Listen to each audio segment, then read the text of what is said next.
अच्छा, इसमें ना देखें, माल्पीजियन ट्यूब्यूल्स ना ऑर्थ्रोपोड में 3 तरह की मौजूद हैं, 3 डिफरेंट तरह से यूज होती हैं एक्चुअली माल्पीजियन ट्यूब्यूल्स। सबसे पहले हम इसका जो माल्पीजियन ट्यूब्यूल्स को हम किसमें जो है वो स्टडी कर लेते हैं, जनरल जो है वो इसके जनरल मैकेनिज्म वो स्टडी कर लेते हैं। जी ये देखिए, आप लोगों को सबसे पहले जो बात समझने की है वो ये है कि इस वक्त ये माल्पीजियन ट्यूब्यूल कहाँ मौजूद है। इस वक्त ये जो माल्पीजियन ट्यूब्यूल है, ये इसके इर्द गिर्द से क्या ट्रेवल कर रहा है, इसके इर्द गिर्द से ट्रेवल कर रहा है इसका हीमोलिम्फ। ठीक है, इसका हीमोलिम्फ, बल्कि मैंने ऑपोजिट डायरेक्शन बना दी, ये एक्चुअली इधर से इधर बनानी चाहिए, क्योंकि ब्लड जो है वो इधर से ऐसे आ रहा होता है, जो इसका ब्लड है, जो इसका हीमोलिम्फ है वो ऐसे आ रहा होता है। तो अब आप देखिए कि जितना हीमोलिम्फ इससे जो है वो गुजरता है उतनी ही ज्यादा फिल्ट्रेशन होती है। अब ज्यादातर ऑर्थ्रोपोड क्या करते हैं, ज्यादातर ऑर्थ्रोपोड जैसे जो है वो मॉस्किटो है या दूसरे ऑर्थ्रोपोड्स हैं, ये क्या करते हैं, ये सोडियम और पोटेशियम को एक्टिवली, ये देखें यहां इन्होंने की बनाई हुई है, ब्लू एरो एक्टिव ट्रांसपोर्ट को अपीयर कर रहा है और रेड जो है वो पैसिव ट्रांसपोर्ट को अपीयर कर रहा है।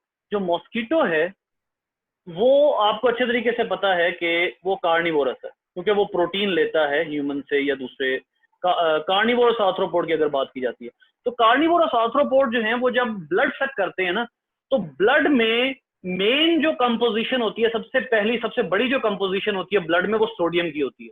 तो क्या होता है कि ये जो जैसे मॉस्किटो है कार्निवोरस आर्थ्रोपोड की एग्जांपल में, ये क्या करते हैं, ये सबसे पहले सोडियम को लेकर जाते हैं माल्पीजियन ट्यूब्यूल में, वो चाहे एक्टिव ट्रांसपोर्ट से लेकर जाएं चाहे पैसिव ट्रांसपोर्ट से लेकर जाएं, सोडियम को एब्जॉर्ब करवाते हैं। अब यहां से जितना ब्लड हमारा उन्होंने सक किया है वो यहां से आएगा और इस माल्पीजियन ट्यूब्यूल के ऊपर से गुजरेगा। माल्पीजियन ट्यूब्यूल के ऊपर से जब ये गुजरेगा तो यहाँ पर कुछ ऐसे सेल होंगे जो सोडियम को ट्यूब्यूल के ल्यूमेन में सिक्रीट कर देंगे। सोडियम को जब ये सिक्रीट करेंगे तो सोडियम की कंसंट्रेशन यहाँ ज्यादा हो जाएगी, जिसकी वजह से पैसिवली कौन फॉलो करेगा, वाटर। फिर पोटेशियम कहां से आएगा। अच्छा, एक बात आप लोगों के हिकमैन में क्या लिखी हुई है कि जब ब्लड सक किया जाता है तो ब्लड के फ्लूइड में आता है सोडियम, और जब ब्लड सेल को बर्स्ट किया जाता है तो उसमें से क्या निकलता है, पोटेशियम। तो जब वो ब्लड सक करेगा कार्निवोरस आर्थ्रोपोड तो क्या होगा कि जो सोडियम है वो ज्यादा आ जाएगा, वो पहले सोडियम को भेजेगा, उसको वाटर फॉलो करेगा। अब जब वो सेल को तोड़ेगा, हमारे रेड ब्लड सेल को तोड़ेगा, तो उसमें से पोटेशियम निकलेगा, वो पोटेशियम भी इधर भेजेगा और साथ के साथ यूरिक एसिड को भी एक्टिवली और पैसिवली दोनों तरीके से माल्पीजियन ट्यूब्यूल्स में भेज दिया जाएगा। ठीक है, और उसके बाद इस माल्पीजियन ट्यूब्यूल से इसको मूव किया जाएगा टुवर्ड्स रेक्टम। इस दौरान रीअब्जॉर्प्शन होती रहेगी, इस दौरान रीअब्जॉर्प्शन होती रहनी है। और ये जो रीअब्जॉर्प्शन है इसमें sodium, potassium, sugar, amino acid ये लिखे हुए हैं और वाटर, इन सब की जो रीअब्जॉर्प्शन है वो की जाएगी और इन सब को रीअब्जॉर्ब करके वापस ले आया जाएगा और यूरिक एसिड को सॉलिड फॉर्म में with a very suitable amount of water and salt release किया जाएगा, क्योंकि अगर वाटर एक्स्ट्रा रिलीज हो जाता है तो इंसेक्ट में ज्यादा वाटर नहीं होता। ठीक है, अब इसके साथ जो है वो एक और एग्जांपल जो वो दे रहा है वो आपके हिकमैन में मौजूद है।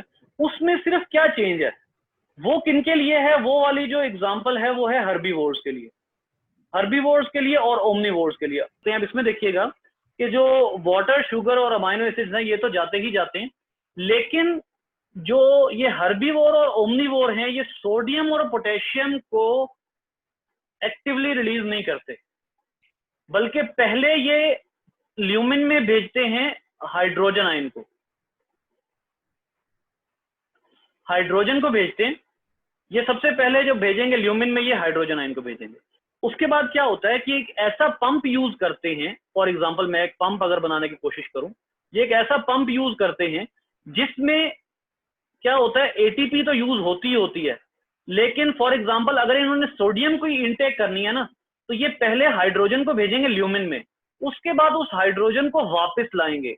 लेकिन जब उस हाइड्रोजन को ये वापस ला रहे होंगे तो ये एक ऐसी को ट्रांसपोर्ट होगी जिसमें हाइड्रोजन के वापस आते आते सोडियम जो है वो ल्यूमिन में भेज दिया जाएगा। फॉर एग्जांपल इधर ल्यूमिन है, ट्यूब्यूल का ल्यूमिन इधर है, ठीक है, यानी जहां से यूरिक एसिड बनना है, जहां से एक्सक्रीटरी मटेरियल बनना है। अब क्या है, ये पहले इन्होंने हाइड्रोजन को अंदर भेजा, हाइड्रोजन को रिलीज किया, ठीक है।